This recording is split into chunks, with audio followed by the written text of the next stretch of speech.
இல்லைன்னா வேற யாராவது அப்பா மாதிரி வாய்ஸ் மாத்தி பேசுறாங்களா? இல்லடா தங்கம், அப்பா தாண்ட உன்கிட்ட பேசினாரு.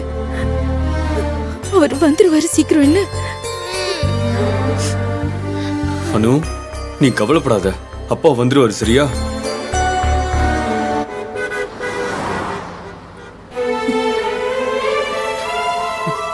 மூர்த்தி, நடந்ததே நினைச்சு ஃபீல் பண்ணிட்டு இருக்காதீங்க. இதெல்லாம் நடக்கணும்னு விதி இருந்திருக்கு. கொஞ்ச நாள் நீங்க உங்க வீட்டுல இருக்கிறது தான் சரி. எப்பவுமே இவ்வளவு பாசமா இருக்கிற குடும்பத்தை விட்டு தள்ளி இருக்க கூடாது. உங்களுக்கு நான் சென்னையிலே கூட ஒரு வேலை வாங்கி தரேன், சரியா? சரிங்க மேடம்.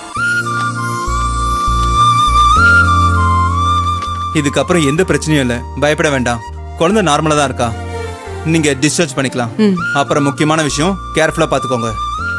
ரொம்ப எமோஷனலா பிரஷர் ஆகாம பாத்துக்கோங்க. நான் கொடுத்த மெடிசின்ஸ் எல்லாம் 1 வீக் கரெக்டா ஃபாலோ பண்ணுங்க. சரிங்க டாக்டர். பாப்பா, இதுக்கப்புறம் அழக்கூடாது, கரெக்ட் டைம்க்கு சாப்பிடணும், அம்மா கொடுக்குற மாத்திரையே போட்டுக்கணும், சரியா? Okay doctor. Good girl. Thank you. பாத்துக்கோங்க. Okay doctor. வீட்டுக்கு போலாமா? அனுக்குட்டி, வீட்டுக்கு போலாமா? போலாம். மாமா, நீங்க கேப் புக் பண்றீங்களா? ஓகே. சரி. போலாம் போலாம், வீட்டுக்கு போலாம். அனுக்குட்டி,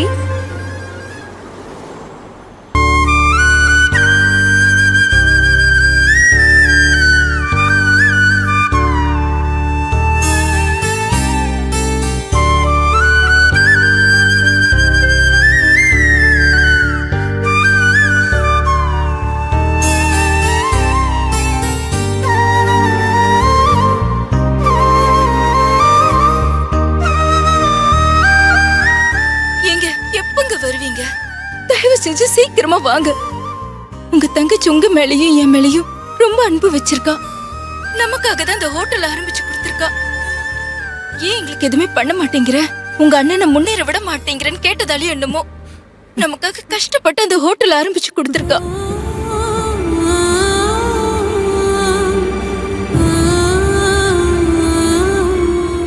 நீங்க உயிரோட இருக்கீங்களா இல்லையான்னு கூட தெரியல.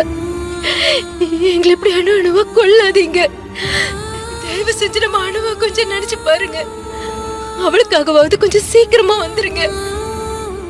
கையெல்லாத்த அணு ஆனந்தின்னு எல்லாரும் உங்ககிட்ட பேசணும், உங்களை பார்க்கணும்னு எல்லாரும் துடிச்சிட்டு இருக்கோங்க. நீங்க என்னடா போன் கூட பண்ணாம வாய்ஸ் நோட்டே அனுப்பிட்டு இருக்கீங்க. மூர்த்தி, என்ன சைலண்டா வரீங்க? இல்ல மேடம், நான் காணாம போனதுனால என் வைஃப் தானும் எனக்கு என்னாச்சு ஏதாச்சுன்னு பயந்து எனக்கு வாய்ஸ் மெசேஜ் அனுப்பிச்சிருக்கா. அதான் கேட்டே வரேன். இன்னும் கொஞ்ச நேரம் தான் மூர்த்தி, கொஞ்ச தூரம் தான். உங்க வைஃப பார்த்ததும் நீங்க முத்த மழை பொழிவீங்களோ, எல்லாம் உங்க ஃபேமிலிய பார்த்ததும் பாச மழை பொழிவீங்களோ, அது உங்க இஷ்டம்.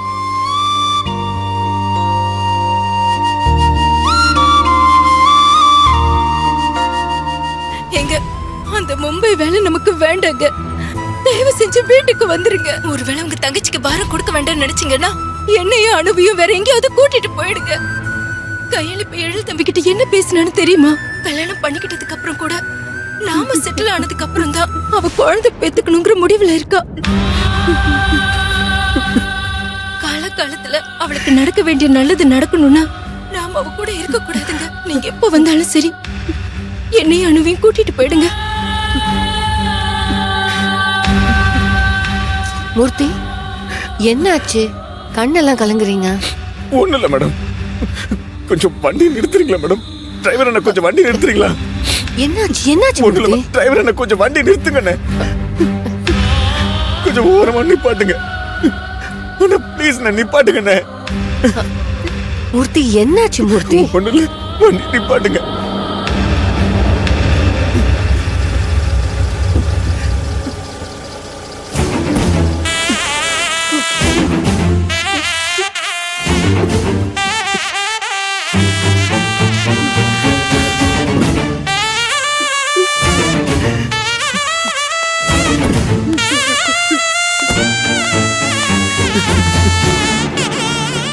என்னாச்சு மூர்த்தி? ஏன் இப்படி அழுறீங்க?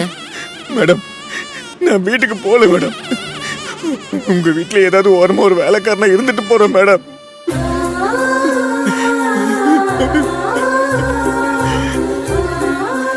மேடம், எனக்கு ஒரே ஒரு ஹெல்ப் பண்ணுங்க மேடம். என் பொண்டாட்டி பிள்ளைங்களை கூட்டு வந்து இங்க விட்டுருங்க மேடம்.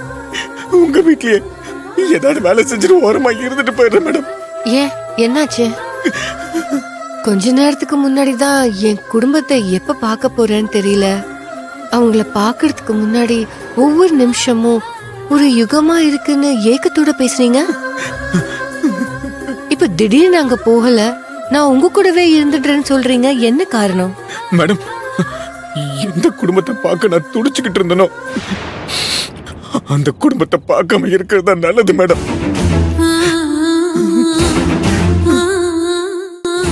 இத்தனை நாளா அவங்க கூட நான் இல்லாம இருக்கிறதுனாலதான் அவங்களுக்கு கஷ்டம் நினைச்சேன். ஆனா இப்ப புரியுது, நான் அவங்க கூட இல்லாம இருந்தப்ப அவங்க பட்ட கஷ்டத்தை விட நான் அவங்க கூட இருந்தேன்னு வைங்களேன், அவங்க இன்னும் நிறைய கஷ்டப்படுவாங்க மேடம்.